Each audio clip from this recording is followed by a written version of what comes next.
Quiero comentar también que ha habido un paso interesante en cómo estamos empezando a borrar barreras también entre médicos y enfermeras. En este momento, y enfermeros también. En este momento todos estamos utilizando nuestro uniforme con un gran orgullo. Todos estamos al tanto de las agresiones que han sufrido nuestros compañeros y compañeras a lo largo del país, y yo desde aquí les quiero decir de frente, usen su uniforme con dignidad y con orgullo. No están solos, dentro de cada uno de los que estamos en esta mesa, pero toda la Secretaría de Salud les respalda como amigos y les respalda como colegas. Cuando hablamos de la psique, de donde vienen palabras como psicoterapia, psiquiatría, psicoanálisis o psicopatología, nos estamos refiriendo a un verbo que viene de una etimología grecolatina. Y la palabra psique en realidad alude más al alma humana. Los griegos, los romanos, se ubicaban más hablando del alma humana que de nada más de la mente. Y en ese sentido, estamos teniendo incluso, y esto ha sido un trabajo muy interesante, muy innovador, una serie de encuentros muy interesantes con las distintas instancias espirituales y religiosas del país, porque también los médicos nos dedicamos a curar almas. Y en ese sentido hemos logrado apostar juntos a este esfuerzo y estamos integrando un trabajo que yo, en mis 25 años de médico, nunca había visto previamente. El día de hoy se ha hablado mucho sobre el estrés. El estrés es una palabra que los médicos le robamos a los físicos, y una prueba de estrés es una prueba en donde yo tomo un objeto y le someto una fuerza para ver en qué momento puede romperse. Esa es una prueba de estrés. En la física, en los materiales, se mide la dureza de un material, pero en los seres humanos medimos la resiliencia. Y esta palabra es importante, la resiliencia. Es la capacidad que tenemos los individuos y que tenemos los países y las comunidades para sobreponernos a la adversidad. En este momento todos estamos echando mano de todos nuestros recursos. Por ejemplo, la hija del doctor Freud tomó una de sus ideas del yo y los mecanismos de defensa y escribe un libro en donde habla de estas maneras que tiene nuestra psicología para defenderse de la información que nuestro cerebro se percata que es como muy nociva. Uno de ellos es el humor, fíjense. Y entonces yo quiero pedirle a toda la población que, si bien tenemos que tomarnos en serio toda esta pandemia, no dejen de hacer memes y gifs y chistes alrededor de ello, que muchas veces nos sacan una sonrisa y a veces realmente una carcajada, y pues dicen que la medicina, que la risa también es muy médica. Habrá personas que se dediquen a ser resilientes a través de su dieta. Últimamente han habido muchas experiencias y muchos descubrimientos muy interesantes a través de la flora bacteriana, de lo que comemos, muchas veces de la comida de muy mala calidad con la que nos alimentamos, y en ese sentido la dieta también es una forma, ¿no?, de ponernos a cocinar, de elegir nuestros alimentos, incluso entrarle a la permacultura y a tratar de hacer un poco de composta para ayudar a nuestro planeta.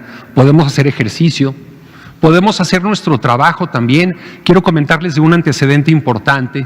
En la Segunda Guerra Mundial, en un campo de concentración, el doctor Viktor Frankl, quien era un contemporáneo del doctor Freud, deciden dentro del campo de exterminio hacer brigadas antisuicidio, en un lugar en donde lo único que esperaba la gente era la muerte. Y a través de este libro, a través de esta idea que se llama El hombre en busca del sentido, nace una técnica que se llama la logoterapia, en donde el eje central de esta técnica es qué es lo que nosotros ponemos en nuestra vida como algo que nos dé significado. ¿Por qué tenemos que luchar? Y aquí tenemos una muy buena respuesta. Yo vengo de la generación del 85, que es una generación que fuimos marcada por el sismo, y en este momento, compañeros y compañeras, esto nos tocó vivir a todos y seremos marcados por esta pandemia. Y aparte tendremos que seguir viviendo, para bien y para mal, con cómo nos comportemos nosotros, con nuestros semejantes, nuestros familiares y todos los demás. Hablando un poco más de etimología, la palabra crisis, esa es una palabra que inventamos los médicos, se usa desde los tiempos de Hipócrates y se utilizaba para definir a un paciente que llegaba en una situación crítica a cuidados del médico. Y en ese momento el médico decía, en 24 horas vamos a saber si el paciente va a morir o va a entrar en un periodo de recuperación. En ese sentido, la palabra crisis no habla siempre de un desenlace fatídico, sino habla de la resolución, de la desambiguación, de terminar con la incertidumbre. Hace un mes no sabíamos si esta pandemia iba a terminar con la civilización humana, ¿eh? El día de hoy sabemos que no. El día de hoy ya no estamos con esta misma incertidumbre. Tenemos muchas respuestas. Hemos hecho colmillo, nos hemos entrenado, hemos aprendido como sociedad a enfrentar eso. Y en especial hemos aprendido mucho de la sociedad civil, como por ejemplo los grupos de alcohólicos anónimos. Yo he encontrado un gran valor en este momento en la frase de solo por hoy. Creo que con esta pandemia todos encontramos mucho sentido en el chiste de que si uno quiere hacer reír a Dios, hay que contarle nuestros planes para los próximos 5 años. Porque estamos inmersos ahorita en una situación que nadie veía venir. Pero en este momento nos ayuda mucho el decir, ¿cómo hago yo para en este momento mantener un estado de ánimo adecuado, para no pelear con la familia, para ahorrar un poco dentro de la economía, para ayudar a los demás, para evitar el salir de casa? Y en ese sentido también, en muchas ocasiones que he tenido la oportunidad de ser invitado a sesiones de grupos de autoayuda, siempre en la pared de estos centros en donde se sesiona, en estas reuniones, hay una frase que se le atribuye a San Francisco de Asís y se le conoce como la frase de la serenidad. Y esta frase dice: Dios, concédeme la serenidad para tolerar las cosas que no puedo cambiar, la fuerza para cambiar las que sí puedo y la inteligencia para distinguir entre las dos.